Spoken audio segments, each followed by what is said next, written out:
તમારો ગ્રોથ અટકી ગયો છે તો જગ્યા બદલો. હવે તમે જોબમાં અટકી ગયા હોય તો જોબ બદલો, કંપની બદલો. તમે બીજી જગ્યાએ અટકી ગયા હોય તો તે માહોલ બદલો. એક્ઝામ્પલ, તમે સમાજની અંદર અટકી ગયા છો, ફસાઈ ગયા છો, તો તમારો એરિયા બદલો. તમે જ્યાં રહેતા હોય ત્યાંથી બીજી જગ્યાએ જ્યાં પહોંચવા માંગો એવા એરિયાની અંદર રહેવા વયા જાઓ. પોસિબલ નથી ઘરનું મકાન તો ભાડે વયા જાઓ. ભાડે પણ પોસિબલ નથી, હું વાત કરું છું અડધી પોસિબલ નથી. ભાડે પણ પોસિબલ નથી તો રહ્યો છો ત્યાં રહો, બટ માહોલમાં લોકો બદલી નાખો. તમે જેવી જગ્યાએ પહોંચવા માંગો છો તેવા એરિયાની અંદર કોઈ દુકાનમાં જોબ કરવા વયા જાઓ, તેવા એરિયાની અંદર કોઈ કંપનીમાં જોબ કરવા વયા જાઓ, તેવા એરિયાની અંદર લોકો સાથે બેસવાનું રાખો. એ પણ બહુ ઓછું પોસિબલ છે. તેવા લોકો અમને બેસાડશે એની સાથે તો ધીમે ધીમે થશે. એક જગ્યાએ જોબમાં જાઓ, ત્યાંથી કોઈ ફ્રેન્ડ્સ બનશે, ત્યાંથી કોઈ લોકોને ઓળખતા થશો, ત્યાંથી તમે આગળ વધશો.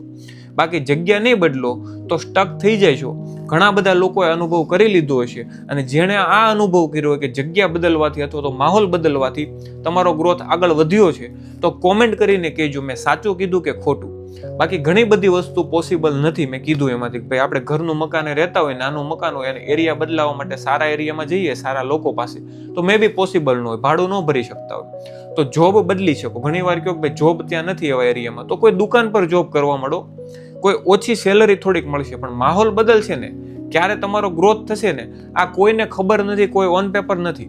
બટ આ થાય છે એ 100% છે. હું મારો અનુભવ કરું છું. એરિયા બદલવાથી ઘણો બધો મારો પણ ગ્રોથ થયો છે. જોબ બદલવાથી, લોકેશન બદલવાથી, માહોલ બદલવાથી, લોકોને મળવાનું બદલવામાંથી. હું જેવા લોકોને મળતો ત્યાંથી બીજા લોકોને, એવું નથી જૂનાને ભૂલી ગયો, એને પણ મળું છું, પણ માહોલ થોડો બદલો તો મારો પણ ગ્રોથ એ રીતે જતો ગયો છે. ઘણા બધા આ અનુભવ કર્યો છે. કોમેન્ટ કરીને કહેજો. ઘણા બધા લોકોને આ પોસિબલ નહીં લાગે પણ થાય છે. જો તમે માની લો કે મારે કરવું છે તો 100% થાય છે.